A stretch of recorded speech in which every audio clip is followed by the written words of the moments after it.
Welcome along to the 2017 Formula One World Championship. Melbourne looks an absolute picture today, and they're still working on that Red Bull car to try and get it fixed. He broke down on his way to the grid. I keep my fingers crossed that he will rejoin the rest of the pack and will get going at some stage.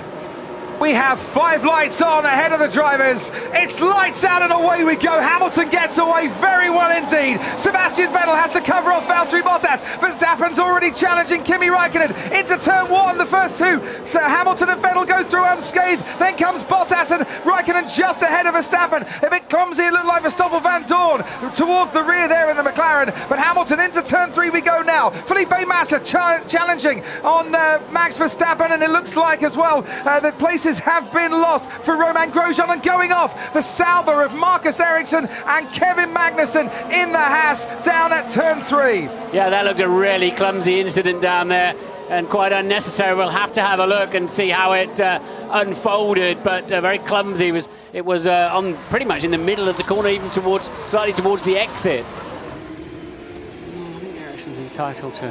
He's turning, he left him space. He caught the curb, you see, and just lost the steering out of his hands almost. So that's entirely down to Magnussen. Here's the start once again, Martin, and Hamilton getting a perfect getaway. He did, and so did Verstappen. The Ferraris were actually a bit steady, but Vettel recovered it down into turn 1. And how well behaved was everybody? Somehow, they didn't run into each other. No flying front wings. Out comes Daniel Ricciardo, Ted Kravitz. Does, and I thought he might put the soft tyres on and just go for it for a long strategy, but no, it's the ultra soft tyres. 2 laps down now, Crofty. He's got some overtaking to do. Struggling for a grip. Hamilton for the second time, once before the race, once with the race underway, reporting that he's struggling for grip. Surprised he gave that away, frankly. Huge plumes of smoke now coming from the rear of that Haas. Now, this is a real shame for Grosjean. His race is over and he was looking forward to a really good points haul.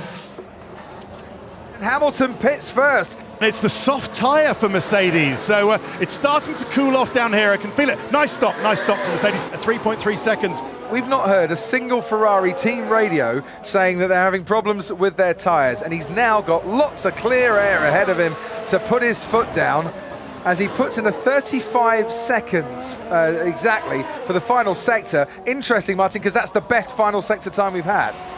Hamilton, even with DRS, not able to get alongside. Yeah, because Verstappen's in the 29s. If he stays in the 29s, no wonder it's race critical, Vettel will be ahead of him in 2 laps. And if you are Max Verstappen, you're going to keep going long because you don't want the leaders to get too far ahead anyway. You know that you're going to have to pit soon. Sebastian Vettel comes in to stop now. Lewis Hamilton is at the penultimate corner behind Max Verstappen. He's now coming around the final corner, Lewis Hamilton, and there you can see him in the background. So Kimi Räikkönen goes through. Sebastian Vettel's going to come out, and guess what? Sebastian Vettel now ahead of Lewis Hamilton. Hamilton behind Verstappen, and we've got Vettel, Verstappen, Hamilton, and this the battle for 3rd, 4th and 5th, but could well be the battle for the win. But what's Verstappen going to try and do? Is he going to try and go around the outside? He's got his wheels on the dirt, gets away with it. How frustrated will Hamilton be now? We're thinking B now, thinking plan B. 2 stop.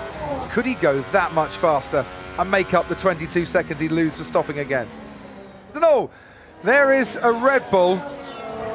Danny Rick, looks like Danny Rick. Okay, Daniel, P0. Sorry, mate, my car's done.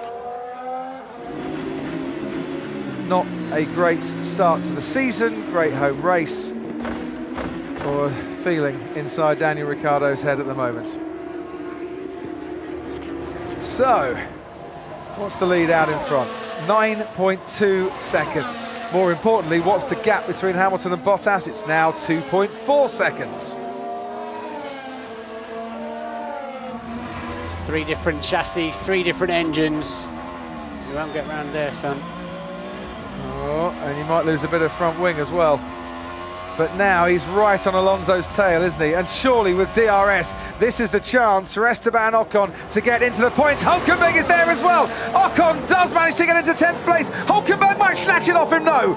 Ocon gets into turn one just ahead of the Renault. Fernando Alonso might just fight back here because Hulkenberg was definitely compromised by that attack on Esteban Ocon. There's something wrong with the car. It's pulling to the left. Something on the suspension maybe. Sadly, the orange car peeled off into the pit lane and he is out of this race. It's just a few more corners to go for the man who had 2 winless seasons in the last 3 years in Formula One, the man who was frustrated last season, the man who can see the crowd now rise to acclaim him, because Sebastian Vettel starts off 2017 by winning the Australian Grand Prix, Ferrari on top down under. And there was no golden touch for the Silver Arrows today. Lewis Hamilton comes home to claim second place ahead of his teammate Valtteri Bottas, who picks up his 10th career podium finish. Forza Ferrari ragazzi, grazie a tutti, grazie. Grande lavoro, grande macchina, con calma. Grazie. Sebastian Vettel wins from Hamilton and Bottas. His teammate Kimi Raikkonen comes home to take 4th place after Raikkonen Max Verstappen in the only Red Bull that finished this race. Felipe Massa finished 6th for Williams on his return to the sport after his retirement last year. But it's a double point scoring finish, not just for the Toro Rossos of Sainz and Kvyat in 8th and 9th, but the Force Indias as well. Maximum points and a win for Vettel and Ferrari in Australia.